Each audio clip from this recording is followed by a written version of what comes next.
La psychanalyse et la société avec Joseph Zudas. Psychanalyste à Périgueux et responsable du centre de consultation Gabriel Laccueil. Bonjour chers auditeurs de Radio Libre en Périgord.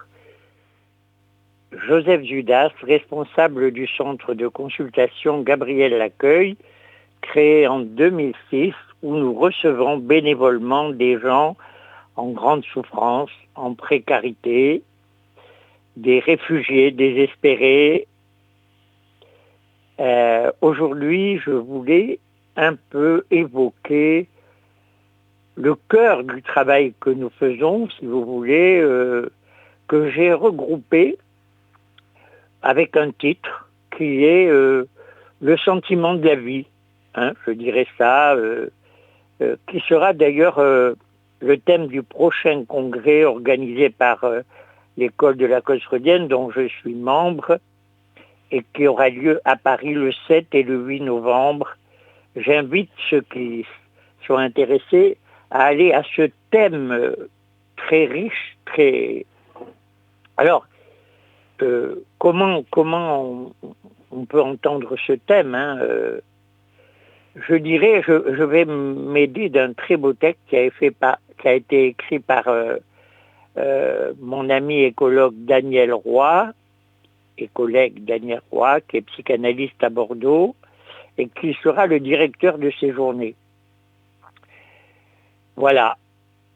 Les gens que nous recevons pour des sujets qui parlent. Le sentiment de la vie repose sur un acte. Dire oui.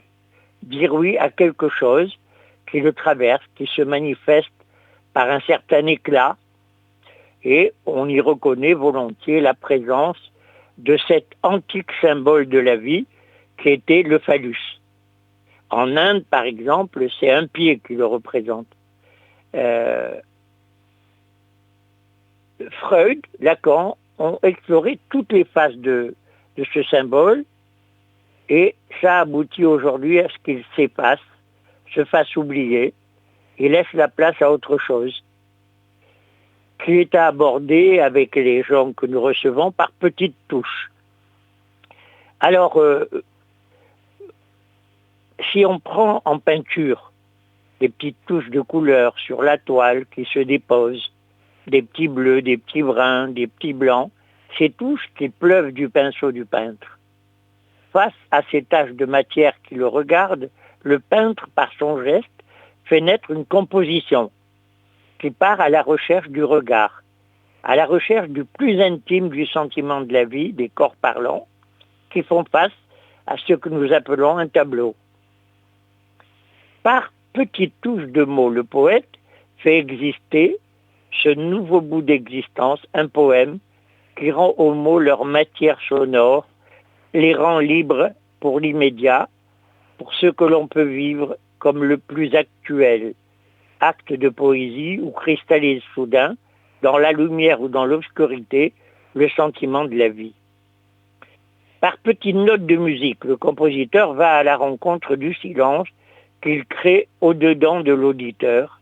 Il tient ainsi en respect le cri inaudible qui habite en ce lieu, cri de douleur ou de jouissance.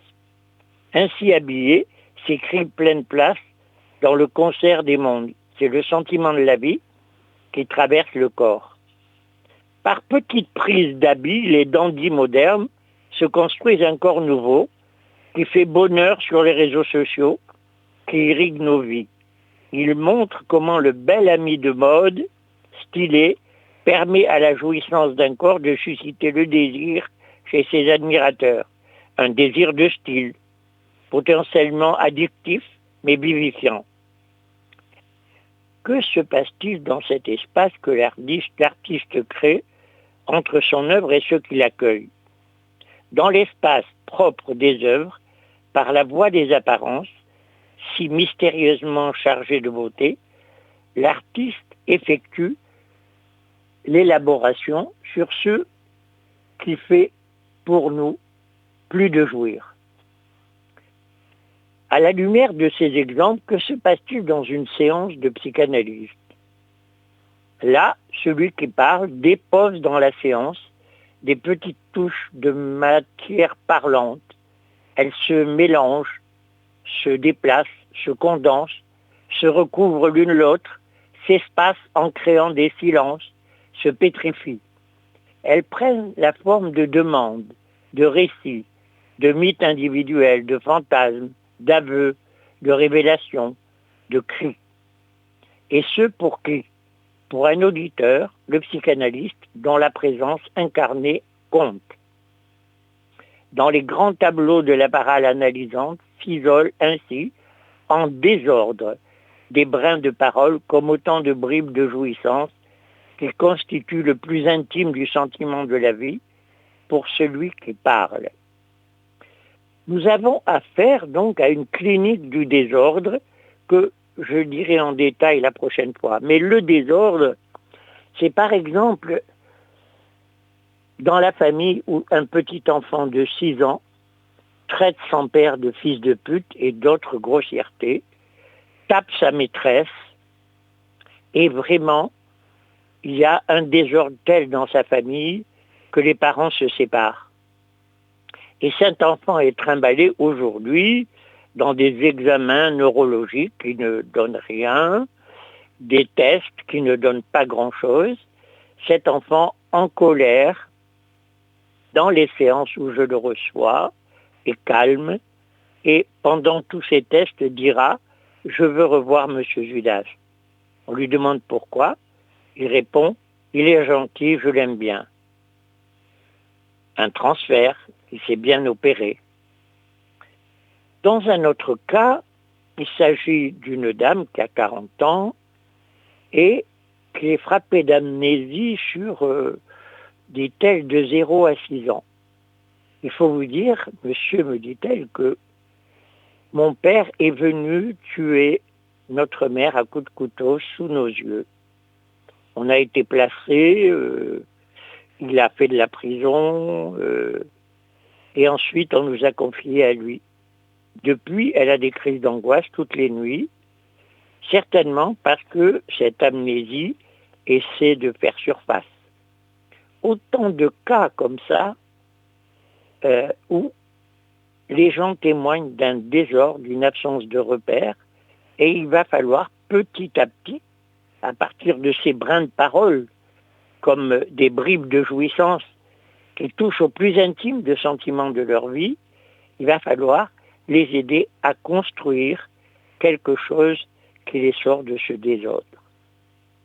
Voilà ce que la clinique analytique qui accueille le symptôme témoigne de la présence d'un désordre qui affecte l'être parlant. Désordre provoqué, je le répète, au joint le plus intime du sentiment de la vie. Merci, chers auditeurs, et très bientôt, je poursuivrai pour éclairer un peu plus ce désordre au joint le plus intime de la vie. Portez-vous bien. Vous venez d'écouter Psychanalyse et Société sur RLP.